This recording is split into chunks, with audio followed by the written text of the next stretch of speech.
Hi there, it's Esther Herbert. I'm in for another video visit, and I'm so pleased that you joined me today. What I want to talk about today is something that, as a child and as a youth, I did not enjoy the word at all. It was balance. I just found it to be an annoying word, and I realized that teenagers and youth people are not very much interested in having balance in their lives. But as an adult and as someone with bipolar, I find it to be an invaluable word to try to acquire and be a person that is going to strive every day to be more balanced. So I want to talk to you about a recent event in my life that kind of threw me off balance and what I did because of it. So I have had I've always had this cousin my whole life over in London, England, and I had not met her. We had communicated since 2010, but never a chance or an opportunity to meet. So they had announced she and her husband were coming over in August of this past year, just last month. And I thought to myself, this is so exciting. And I got excited well in advance. I got more excited than you can even imagine. Only those in my personal life would know how excited I got. I mean, it was all that I thought about. It was on my mind. I was pumped and I was so ready to meet them. I couldn't stand it. I couldn't wait. So with bipolar, of course, I lean toward, as you probably remember, toward the mania side. So when there's anything exciting, I get full-blown excited and I can't contain myself. So the thing I want to talk about today is what I did, because you can't just let yourself experience that excitement every single day and just let it run its course and be so excited and lose sleep and all kinds of other things. What I did to manage that was I had to exert effort, a discipline. Another word that was always hard for me to handle as a child. I was rather unruly and rather rebellious, so I certainly wasn't interested in balance or discipline.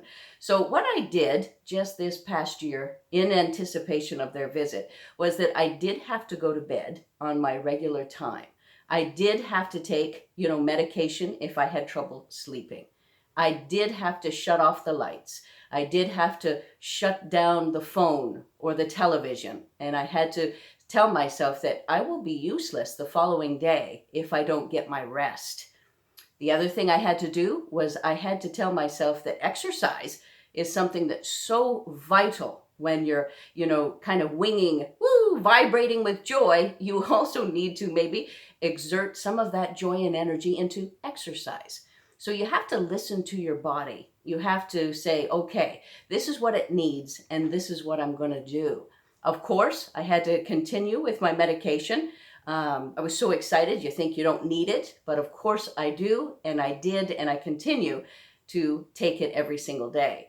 But that is an effort that I think a lot of people might just want to blow off because they're okay, they're excited, they're happy. They don't want to take the time to be balanced, because I know if I'm super excited, there will be another side that I'll be super down. So it's best if I can corral those emotions and put them in that parameter of normal for me. Now, everybody's normal is going to be different, but for me, I really, really need to do those steps to make sure that I am a balanced bipolar medicated person. Now, those things may sound like, oh my, way too hard to do. No, but they do take a constant effort. Now, I keep saying the word effort. It's not anything that just, it'll all work out. Everything will be fine. I'll just do whatever I want to. And I'm sure that my mental health will not suffer. That is incorrect. And I can guarantee you it is, because I have done those things upon occasion and I have felt so much worse. So today, I want to encourage you.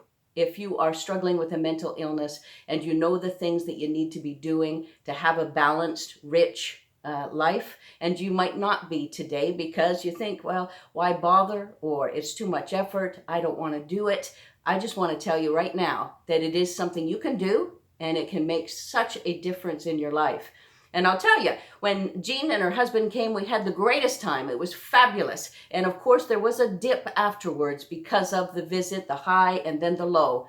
But my mental health did not suffer because I was right on there with the sleep, the medication, and the exercise.